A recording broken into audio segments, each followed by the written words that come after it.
La dama del perrito, de Anton Chejov. Capítulo primero. Decían que en la avenida apareció una figura nueva, una dama con un perrito. Dmitri Dmitrich Gurov, que ya llevaba 2 semanas en Yalta y se había acostumbrado al lugar, empezó, también él, a sentir interés por las caras nuevas.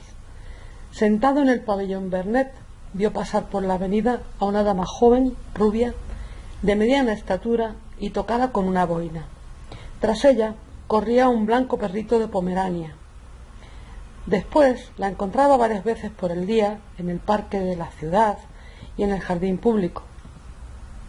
Paseaba siempre sola, con la misma boina, acompañada por el perrito blanco. Nadie sabía quién era y la llamaban simplemente la dama del perrito. Si está aquí, sin marido y sin conocidos, cavilaba Gurov, no estaría de más trabar amistad con ella. No había cumplido aún los 40, pero ella tenía una hija de 12 años y 2 hijos colegiales.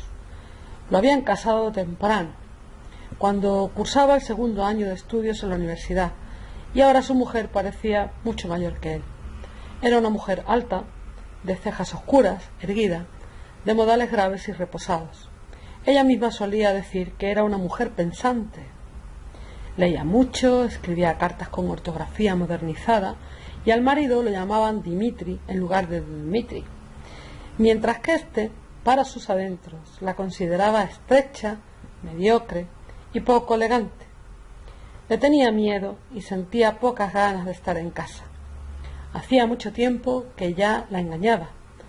Lo hacía con frecuencia y por esta causa, probablemente, siempre hablaba mal de las mujeres. Cuando se hablaba de ellas en su presencia, solía acotar raza inferior. Le parecía que su amarga experiencia le otorgaba suficientes derechos para llamarlas de cualquier manera, a pesar de lo cual no podía pasar ni 2 días sin la raza inferior. La compañía de hombres le resultaba aburrida, no se sentía a gusto con ellos y se volvía parco y frío, mientras que con las mujeres era desenvuelto, sabía de qué hablar y cómo conducirse. Hasta le resultaba fácil permanecer callado con ellas. En su físico, en su carácter, en toda su naturaleza, había algo atrayente, inasible, algo que predisponía bien a las mujeres hacia él. Sabiéndolo, también él se sentía arrastrado hacia ellas por una fuerza desconocida. Una larga y efectivamente amarga experiencia le había enseñado hacía tiempo que todo acercamiento, que al principio diversifica la vida en forma agradable y constituye una aventura fácil y amable, para las personas decentes, en especial los moscovitas indecisos y sedentarios, de forma inevitable se transforma en un problema extraordinariamente complicado y al final la situación se torna penosa. Pero en cada nuevo encuentro con una mujer interesante, esta experiencia se escurría de la memoria y quedaba el deseo de vivir y todo parecía gracioso y simple. Una vez, al anochecer, mientras Gurov estaba comiendo en el jardín, la dama de la boina se acercó sin prisas para ocupar la mesa vecina. La expresión de su rostro, su manera de caminar, su vestido, su peinado, le decían que ella pertenecía a la sociedad, que estaba casada, que por primera vez se encontraba en Yalta, que estaba sola y se aburría. En los relatos sobre la deficiente moralidad local había mucha fantasía y él los despreciaba, sabiendo que aquellas historias en su mayoría son inventadas por personas que gustosamente pecarían si pudiesen hacerlo. Pero cuando la dama se sentó en la mesa vecina, a 3 pasos de distancia, él recordó esos cuentos acerca de las conquistas fáciles y las excursiones a la montaña y sintióse dominado por la seductora idea de una breve, pasajera relación, un romance con una mujer desconocida, de quien no sabía ni nombre ni apellido. Llamó cariñosamente al perro y cuando éste se le hubo acercado, lo amenazó con el dedo. El Pomerania gruñó. Gurov volvió a amenazarlo. La dama le dirigió una mirada, pero enseguida bajó los ojos. No muerde, dijo ruborizándose. ¿Puedo darle un hueso? Y cuando ella asintió con la cabeza, le preguntó afablemente: ¿Hace mucho que llegó a Yalta? Unos 5 días. Y yo estoy arrastrando ya la segunda semana. Y callaron un rato. El tiempo pasa rápido y sin embargo uno se aburre mucho aquí, dijo ella sin mirarlo. Así se dice. El hombre vive en su pueblo de Beleb o de Cintra y no se siente aburrido, pero llega hasta aquí y ¡ay! El aburrimiento, el polvo, como si viniera de Granada. Ella rió. Luego ambos continuaron comiendo en silencio, como desconocidos. Pero después de la comida salieron juntos y comenzó una graciosa y ligera conversación de personas libres y satisfechas, a quienes les resultaba igual a dónde ir y de qué hablar. Paseaban y hablaban de la extraña iluminación del mar. El agua tenía un suave y tibio color lila, y la luna tendía sobre ella una franja dorada. Hablaban del aire sofocante que quedó después de un día de calor. Gurov le contó que era moscovita, que había hecho estudios de filología, pero que trabajaba en un banco. Antes se preparaba para cantar en la ópera privada, pero luego abandonó el canto, que tenía 2 casas en Moscú. De ella supo que se había educado en Petersburgo, pero que se casó en otra ciudad, donde vivía hacía ya varios años, que en Yalta se quedaría un mes y que posiblemente la vendría a buscar su marido, quien también tenía ganas de descansar. Ella tuvo dificultades para explicar en qué repartición estaba ocupado su marido, en el gobierno provincial o en la dirección provincial de Semstvo, y eso le causó gracia a ella misma. Gurov se enteró también de que ella se llamaba Anna Sergievna. Más tarde, en la habitación, pensó en ella, en que probablemente mañana volverían a encontrarse. Así debía de ser. Al acostarse recordó que hacía muy poco tiempo que ella era colegiala y estudiaba, como ahora estudiaba la hija de él. Recordó que la timidez y cierta aprensión que aún se notaba en su risa y en su conversación con personas desconocidas debía de ser la primera vez que se encontraba sola en semejantes circunstancias, cuando alguien andaba tras ella y la miraba y le hablaba con un propósito oculto que ella no podía menos de adivinar. Recordó su cuello fino y delicado, sus ojos hermosos y grises. Hay algo lastimero en ella, pensó al dormirse. La dama y el perrito, de Anton Chejov. Capítulo 2. Transcurrió una semana. Era un día festivo. En las casas hacía un calor sofocante, mientras que por las calles el viento levantaba remolinos de polvo y hacía volar los sombreros. Durante todo el día uno tenía sed, y Gurov a menudo entraba en el pabellón y ofrecía a Anna Sergievna unas veces refrescos, otras helados. No se podía ir a ningún sitio. Al anochecer, cuando el viento se había calmado un poco, fueron al muelle para ver llegar al vapor. En el atracadero había mucha gente paseando. Un grupo de personas con ramos de flores se aprestaba para recibir a alguien. Y se notaban nítidamente las 2 particularidades del elegante público yaltense. Las damas de edad vestían como jóvenes y había muchos generales. El mar estaba agitado y el vapor llegó tarde, cuando ya se había puesto el sol, y antes de atracar debió maniobrar durante largo rato.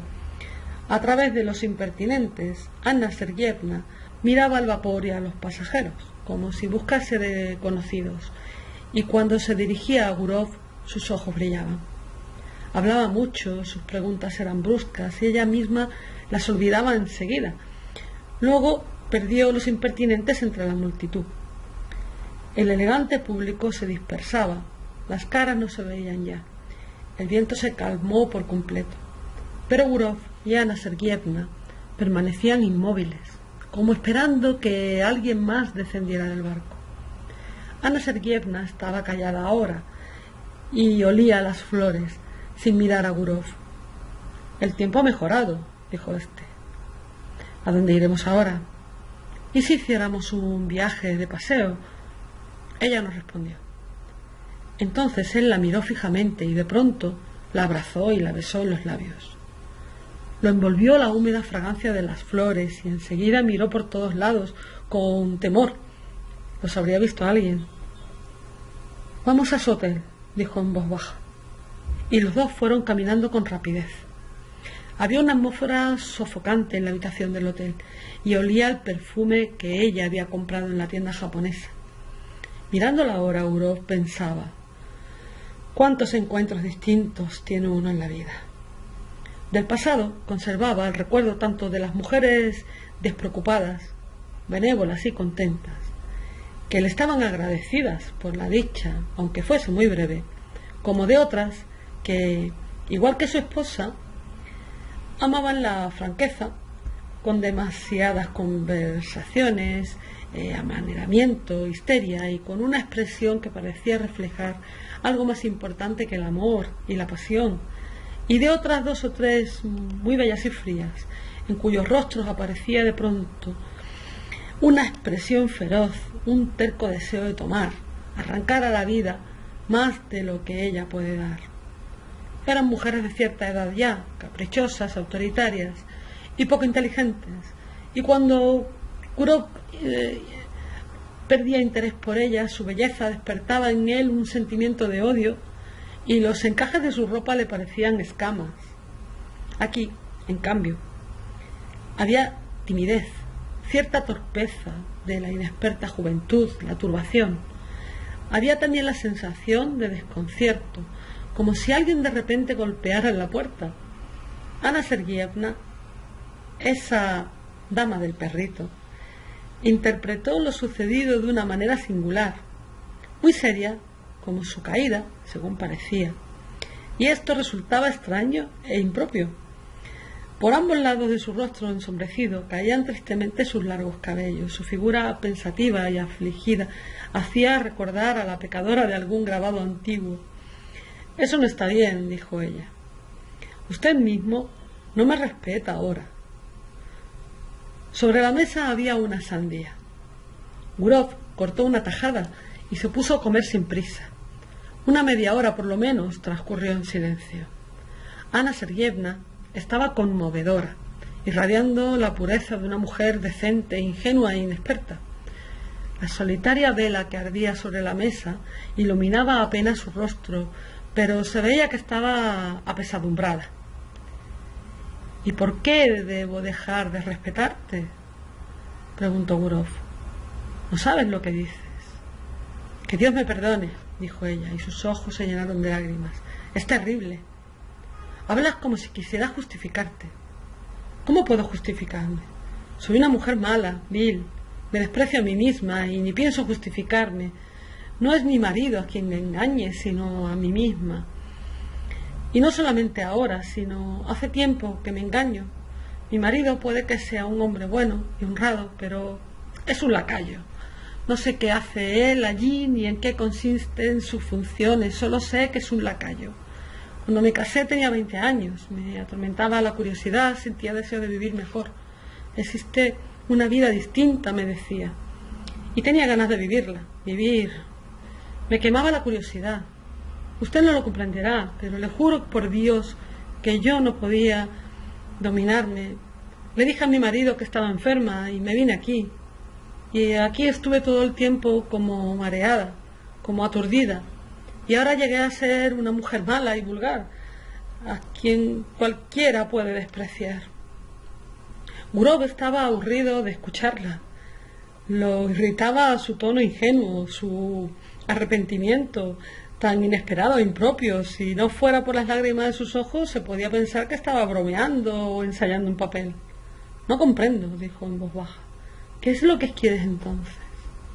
Ella ocultó su cara en el pecho de Gurov, estrechándose contra él con ternura. Créame, se lo ruego», decía. «Amo la vida honesta y pura. El pecado me repugna. Yo misma no sé lo que hago. La gente sencilla dice en estos casos que es el demonio quien tiene la culpa. También yo puedo decir ahora que el demonio me ha tentado». Vamos», murmuró él. Miraba sus ojos inmóviles y asustados, la besaba, Le hablaba con cariño en voz baja, y poco a poco ella se tranquilizó y recuperó su alegría. Ambos se echaron a reír. Más tarde, cuando salieron, en la avenida no había ni un alma.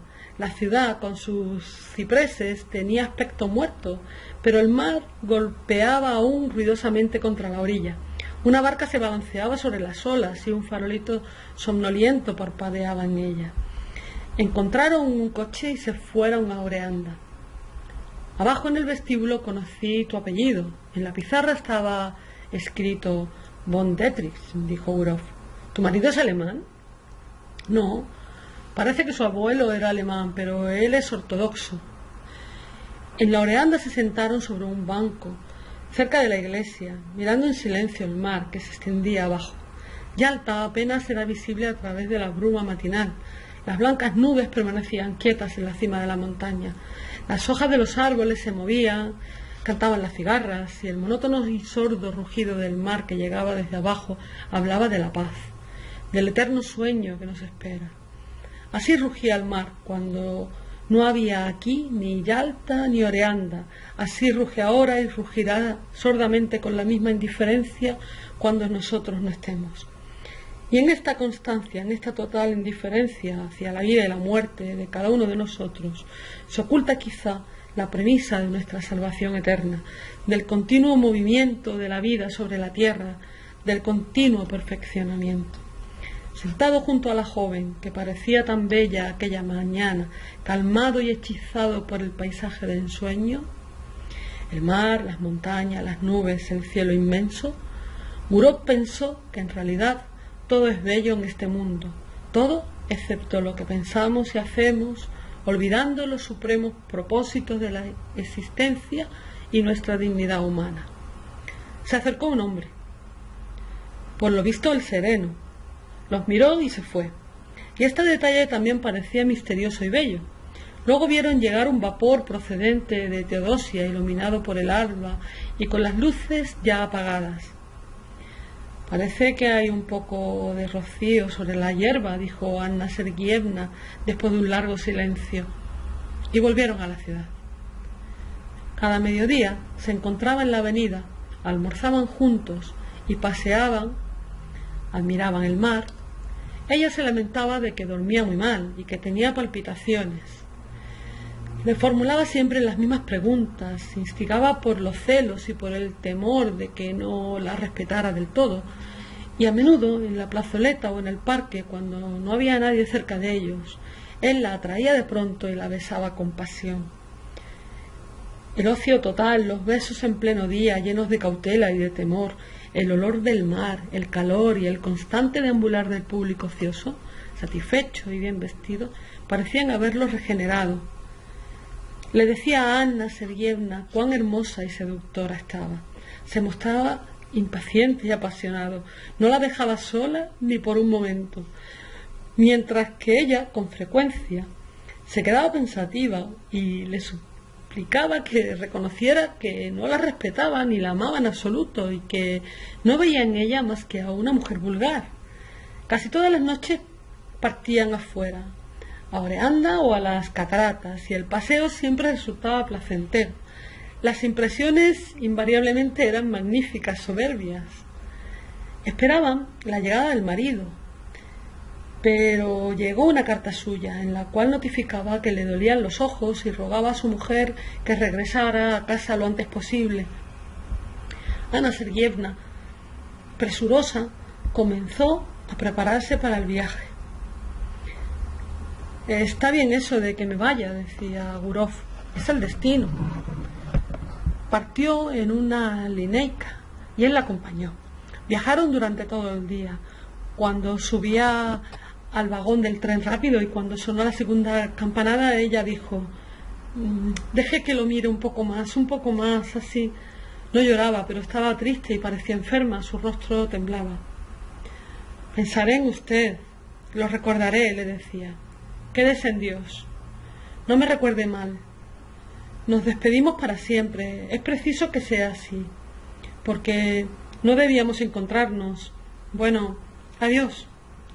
El tren se fue rápido, las luces desaparecieron muy pronto y al cabo de un minuto ya no se oía ningún ruido, como si todos se hubieran puesto de acuerdo adrede para interrumpir de golpe ese dulce sueño, esa locura.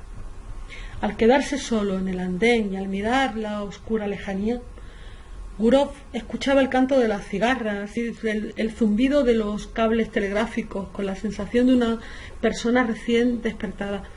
Pensó que en su vida hubo una andanza más, una aventura más, que ya había terminado y que solo quedaba un recuerdo. Estaba conmovido, triste y un poco arrepentido. Esta mujer con la cual nunca más había de encontrarse, no fue feliz con él. Él había sido amable, cordial con ella, pero en su manera de tratarla, en su tono y en sus caricias aparecía la sombra de una leve ironía, de una ruda soberbia de un hombre feliz, quien además casi le doblaba la edad. Ella siempre lo llamó bueno, extraordinario, persona de elevados sentimientos. Por lo visto, él aparecía a los ojos de ella no como el hombre que era, sino como otro, y por consiguiente la engañaba sin querer. Aquí, en la estación, ya olía a otoño. La noche estaba fresca. Ya es tiempo de que me vaya también al norte, pensó Gurov, retirándose desde el andén. La dama del perrito, de Anton Chejov, capítulo 3. En su casa de Moscú, el ambiente era ya invernal. Diariamente se prendía el fuego en las estufas y las mañanas eran oscuras, de modo que cuando los niños se preparaban para ir al colegio y tomaban el desayuno, la niñera encendía la lámpara. Habían llegado ya los primeros fríos. Cuando cae la primera nevada resulta agradable durante el primer viaje en trineo mirar la tierra blanca y los tejados blancos. Uno respira suave y libremente y estos momentos recuerda sus años mozos. Los viejos tilos y abedules, blancos por la escarcha, tienen una expresión bonachona. Están más cerca del corazón que los cipreses y las palmeras, y junto a ellos uno ya no tiene ganas de pensar en las montañas y el mar. Gurov era moscovita. Regresó a Moscú en un día hermoso y frío, y cuando dio un paseo por la Petrovka, llevando puestos la chuva y los guantes, así como al atardecer del sábado oyó el tañer de las campanas, el reciente viaje y los lugares en que había estado perdieron para él todo encanto. Poco a poco iba sumergiéndose en la vida moscovita. Ya leía con avidez 3 diarios por día, ya decía que sus principios le impedían leer los diarios de Moscú, ya lo atraían los restaurantes, los clubs, las invitaciones y los aniversarios. Ya se sentía halagado de recibir en su casa abogados y artistas conocidos y de jugar a los naipes con un profesor universitario. Ya podía comerse una sartén entera sin cal. Le parecía que al cabo de un mes una niebla cubriría el recuerdo de Anna Sergeyevna y que ésta solo de vez en cuando se le aparecería en sueños con su conmovedora sonrisa como antes hacían las otras. Pero había pasado más de un mes. Llegó el pleno invierno y el recuerdo seguía tan nítido como si él se estuviera separando de Anna Sergeyevna en la víspera. Este recuerdo se tornaba cada vez más fuerte, más intenso. Al oír en el silencio nocturno de su escritorio las voces de sus hijos, que preparaban los deberes, al escuchar una romanza en el restaurante o el aullido de la borrasca en la chimenea, de golpe parecían en su memoria todo lo vivido en Yalta, la escena sobre el muelle, el brumoso amanecer en las montañas, el vapor procedente de Teodosia y los besos. Durante largo rato caminaba por la habitación, recordaba y sonreía. Luego los recuerdos se transformaron en sueños y el pasado en su imaginación se confundía con el futuro. Anna Sergeyevna ya no se le aparecía en sueños, sino que lo seguía por todas partes como la sombra, vigilándolo. Con los ojos cerrados se la imaginaba vivamente y ella le parecía más joven, más bella, más dulce de lo que era. También asimismo se veía mejor de lo que él era en aquel entonces en Yalta. Por las noches, cuando lo miraba desde la biblioteca, desde la chimenea, desde el rincón, se oía su respiración, el suave murmullo de su vestido. En la calle seguía con la mirada a las mujeres, buscando alguna parecida a ella. Sentía un fuerte deseo de compartir con alguien sus recuerdos, pero en casa no podía hablar de su amor, y fuera de casa no había con quién. ¿Acaso puede uno contar esto a los vecinos o a sus colegas en el banco? Y además, ¿de qué podría hablarles? ¿Acaso habían amado? ¿Hubo algo poético, bello, ejemplar o simplemente interesante en su actitud hacia Anna Sergeyevna? No podía hacer otra cosa, por lo tanto, que hablar vagamente sobre el amor y las mujeres, y nadie se daba cuenta de qué se trataba. Solamente su mujer movía las oscuras cejas y decía: «No te queda nada bien, Dmitri, el papel de fatuo». Una noche, al salir del círculo médico con su partner, funcionario de una repartición pública, no pudo contenerse y le dijo: «Si supiera usted qué mujer más encantadora conocí en Yalta». El funcionario subió al trineo y emprendió la marcha, pero de pronto se volvió y llamó: «Dmitri Dmitrich». «¿Qué?». «Usted tenía razón, el esturión no estaba fresco». Estas palabras tan comunes indignaron a Gurov, le parecieron despreciables y sucias. ¡Qué costumbres salvajes! ¡Qué gente! ¡Qué noches absurdas! ¡Qué días tan grises y poco interesantes! El desenfrenado juego a los naipes, la gula, la borrachera y las incesantes charlas sobre siempre lo mismo, las innecesarias tareas y las conversaciones sobre el mismo tema se apoderaban de la mejor parte del tiempo, de las mejores fuerzas, y queda al final una vida limitada y vacía, sin ningún sentido, de la cual ni siquiera uno puede escapar, como si estuviera recluido en una casa de locos o en una cárcel. Lleno de indignación, Gurov no pudo pegar ojo en toda la noche, y luego todo el día siguiente lo pasó con dolor de cabeza. En las noches sucesivas tampoco pudo dormir bien. Permanecía sentado en la cama pensando, o caminaba en un rincón, de un rincón a otro. Sus hijos lo fastidiaban, el banco lo fastidiaba, no tenía ganas de ir a ninguna parte ni de hablar con nadie. En diciembre, durante las fiestas, hizo las maletas, dijo a su mujer que iba a Petersburgo para interceder por un joven y partió a otra localidad. ¿Para qué? Él mismo no lo sabía bien. Tenía deseos de ver a Anna Sergeyevna, de hablarle, concertar una entrevista si era posible. Llegó a la ciudad de Anna por la mañana y ocupó la mejor habitación en el hotel, cuyo suelo estaba cubierto por un soldadesco paño gris y donde había una mesa con un tintero gris a causa del polvo que lo cubría, y con un jinete sin cabeza que sostenía un sombrero en su mano levantada. El portero le dio los informes necesarios. Von Dietrich vivía en la calle Antigua Goncharnia, en casa propia, no muy lejos del hotel. Tratábase de una persona acomodada, que tenía caballos propios y que era conocida en toda la ciudad. El portero pronunciaba su nombre así: Dietrich. Gurov se encaminó sin prisa a la Antigua Goncharnia y encontró la casa. Frente al edificio extendíase una larga cerca gris, polvorienta con clavos. Con semejante cerca ante la vista cualquiera tendría ganas de escapar, pensó Gurov mirando ya a las ventanas y a la cerca.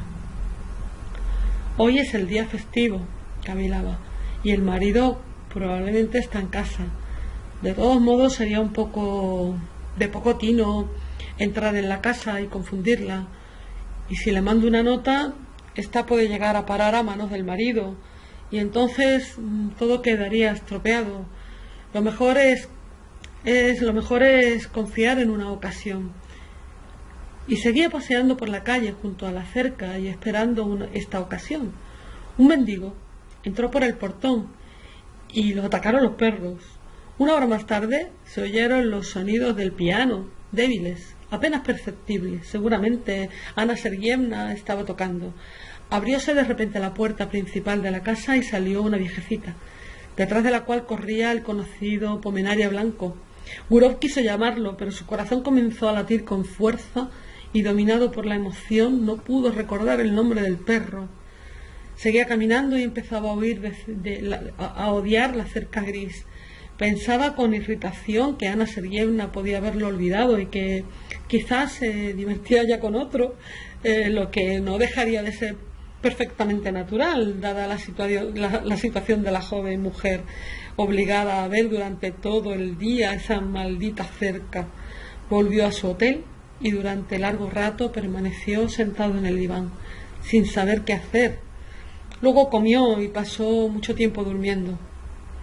Todo esto resultaba bastante estúpido y molesto, pensó al despertarse y mirando a las oscuras ventanas. Era de noche ya. Después de tanto dormir, ¿qué haré ahora de noche?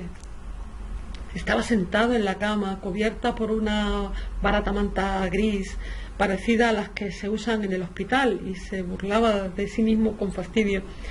Aquí la tienes a tu dama del perrito, aquí tienes tu aventura. Quédate, pues, aquí y descansa. Aún por la mañana, en la estación, le había saltado a la vista un cartel con letras muy grandes. Por primera vez daban la geisha. Lo recordó ahora y fue al teatro. Es posible que vaya al estreno, pensó. El teatro estaba lleno. Como todos los teatros provincianos en general, había allí una niebla que se elevaba por encima de las arañas. El paraíso se agitaba ruidosamente. En la primera fila de la platea, antes del comienzo, estaba de pie los perimetres locales, con las manos echadas a la espalda, en el palco el gobernador, y en el primer asiento se hallaba sentada la hija de aquel, con una boa al cuello, mientras que él mismo se ocultaba modestamente detrás de la cortina, de modo que solo se veían sus manos. El telón se movía, oscilando, y la orquesta afinaba los instrumentos largamente. Mientras el público entraba y ocupaba los asientos, Gurov buscaba con los ojos ansiosamente. Ana Sergievna llegó también. Se sentó en la tercera fila, y cuando Gurov la miró, sintió oprimírsele el corazón al comprender claramente que en todo el mundo no existía para él persona más íntima, más querida y más importante. Aquella pequeña mujer perdida en la multitud provinciana, sin rasgos notables y con sus vulgares impertinentes en la mano, llenaba ahora toda su vida. Era su desdicha y su alegría, era la única felicidad que deseaba para sí. Y a los sones de una mala orquesta, de unos pobres violines provincianos, pensaba cuán bella era, pensaba y soñaba. Junto con Ana entró y se sentó a su lado un hombre joven, de patillas cortas, muy alto, algo encorvado. A cada paso movía la cabeza, como si saludara constantemente. Debía ser el marido, a quien ella llamó lacayo, en un arranque de amargura en Yalta. En efecto, había algo de lacayo en su larga figura, en sus patillas, en su pequeña calva. Tenía una sonrisa dulzona y en su ojal brillaba, cual la chapa del lacayo, el distintivo de una sociedad científica. En el primer entreacto el marido salió a fumar y ella se quedó en su butaca. Gurov, que también estaba en la platea, se le acercó y le dijo con voz ingenua y con una sonrisa forzada: «Buenas noches». Ella lo miró, palideciendo. Luego, sin creer a sus propios ojos, volvió a mirarlo con terror y apretó fuertemente en sus manos el abanico y los impertinentes, luchando consigo misma para no desmayarse. Los dos callaban. Ella se quedó sentada mientras que él permaneció de pie, asustado por su turbación, sin atreverse a tomar asiento a su lado. Cantaron los violines y la flauta, que estaban siendo afinados. Daba miedo. Parecía que desde todos los palcos los estuvieran mirando. Ella se levantó y se dirigió deprisa hacia la salida. Él la siguió y los dos caminaron sin rumbo por el pasillo, por las escaleras, ya subiendo, ya bajando. Ante su vista pasaban unos hombres con uniformes judiciales, administrativos o académicos, todos honrados con distintivos. Pasaban las damas y los abrigos colgados en los percheros. La corriente de aire traía el olor de colillas. Y Gurov, cuyo corazón latía con fuerza, pensaba: Dios mío, ¿para qué esta gente, esta orquesta? Y en este instante recordó de golpe cómo aquella noche en la estación, después de despedir a Anna, se decía a sí mismo que todo había terminado y que jamás volverían a verse. Pero cuán lejos estaba aún el fin. En una estrecha y oscura escalera donde un letrero señalaba la entrada al anfiteatro, ella se detuvo. «¡Qué susto me ha dado usted!», dijo, jadeando, pálida aún y aturdida. «¡Oh, qué susto! Apenas me mantengo en pie. ¿Por qué ha venido usted? ¿Por qué?» «Compréndame, Anna, compréndame», dijo él, nervioso, en voz baja. «Le ruego que me comprenda». Ella lo miraba con miedo, con amor, implorando, lo miraba fijamente para retener sus rasgos en la memoria con más nitidez. «¿Sufro tanto?», prosiguió ella sin escucharlo. «Durante todo el tiempo solo pensé en usted. La vida para mí era pensar en usted. Quería olvidar, pero... ¿Por qué ha venido? ¿Por qué?» Más arriba, en el descanso, dos colegiales fumaban mirando abajo. Por eso lo tenía sin cuidado a Gurov, quien atrajo a Anna hacia sí y comenzó a besar su cara, su mejilla, sus manos. «¿Qué hace usted? ¿Qué hace?», decía ella, atemorizada, apartándolo. «Los dos estamos perdiendo la razón. Parta hoy mismo, ahora mismo. Le suplico por lo más sagrado que tenga. Le imploro. Alguien viene». Alguien subía la escalera. «Usted debe partir», continuó Ana. «¿Me oye? ¿Me oye, Dimitri? Iré a verlo a Moscú. Nunca fui feliz. No lo soy ahora ni nunca lo seré, nunca. Pues no me haga sufrir más aún. Le juro que iré a Moscú, pero ahora separémonos. Mi querido, mi bueno, mi amado, separémonos». Ella le estrechó la mano y comenzó a bajar repetidamente, volviéndose para mirarlo, y en sus ojos se notaba que en efecto no era feliz. Gurov se quedó un rato parado, aguzando el oído, pero al cesar todos los ruidos buscó su guardarropa y se fue. La dama del perrito, de Anton Chejov, capítulo 4. Y Ana Sergeyevna empezó a ir a verlo a Moscú. Cada 2 o 3 meses, partiendo de su ciudad, decía a su marido que iba a consultar con el médico acerca de su dolencia femenina, y el marido la creía, y no la creía al mismo tiempo. En Moscú se alojaba en el Hotel Bazar Eslavo, y enseguida enviaba a Gurov un mensajero de gorra colorada. Gurov la visitaba y nadie en Moscú se enteraba de ello. Una mañana de invierno se dirigía a verla, acompañando a su hija al colegio, puesto que llevaban el mismo camino. Caían grandes y húmedos copos de nieve. «Hay 3 grados sobre cero ahora y sin embargo está nevando», decía Gurov a su hija. «Pero este aire templado lo tenemos solo aquí, en la superficie de la Tierra. En las capas superiores de la atmósfera la temperatura es muy distinta». «Papá, ¿por qué no hay truenos en invierno?». Le explico también esto. Al hablar, pensaba en que iba a una cita y que ni una sola alma viviente lo sabía ni lo sabría nunca, probablemente. Tenía 2 vidas, una visible que todos conocían, llena de una verdad convencional y de un engaño convencional, muy parecida a la de sus amigos y conocidos, y la otra que transcurría en secreto. Y por una extraña conjunción de circunstancias, que quizás era casual, todo resultaba sustancial, interesante e indispensable para él, en lo cual era sincero y a cuyo respecto no se engañaba. Lo que constituía la médula de su vida ocurría en forma clandestina, mientras que todo lo que era su falsedad, su envoltura dentro de la cual él se escondía para ocultar la verdad, como por ejemplo su trabajo en el banco, las discusiones en el club, su raza inferior, la asistencia junto con su mujer a los aniversarios, todo ello era visible. Y sobre su propio ejemplo, Gurov juzgaba a los demás sin creer en lo que veía y suponía siempre que cada persona vivía su verdadera e interesante vida bajo el manto del misterio, cual bajo el manto de la noche.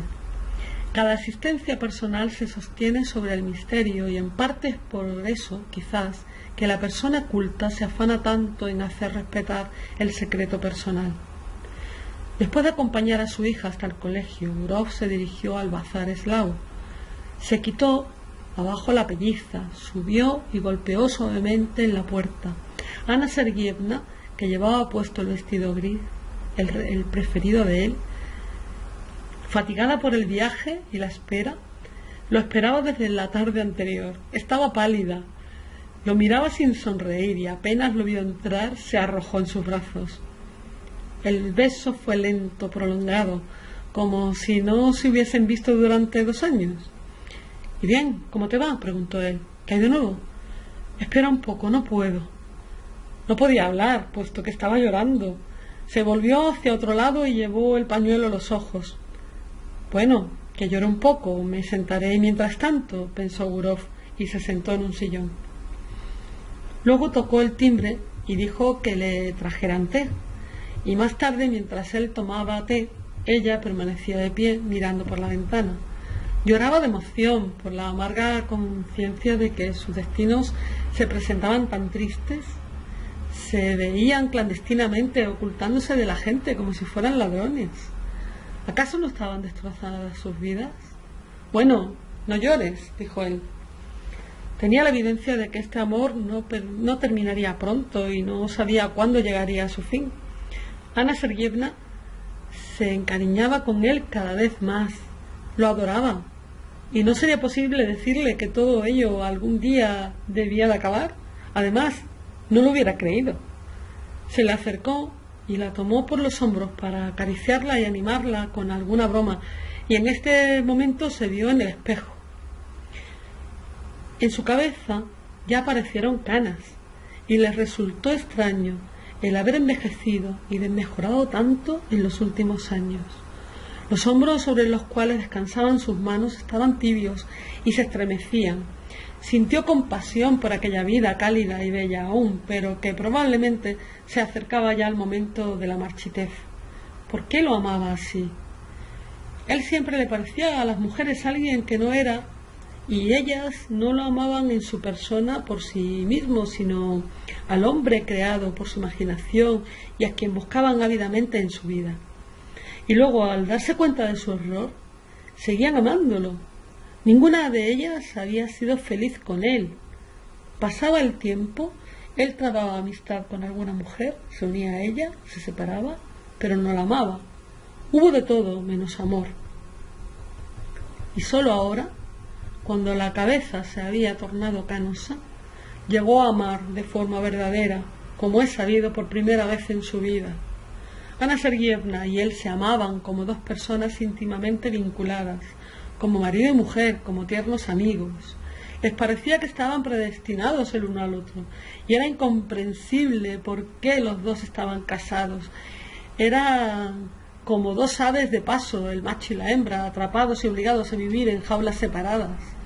Habían perdonado el uno al otro aquella parte de su pasado de la cual se avergonzaban, se perdonaban todo en el presente y sentían que su amor los había cambiado a los dos.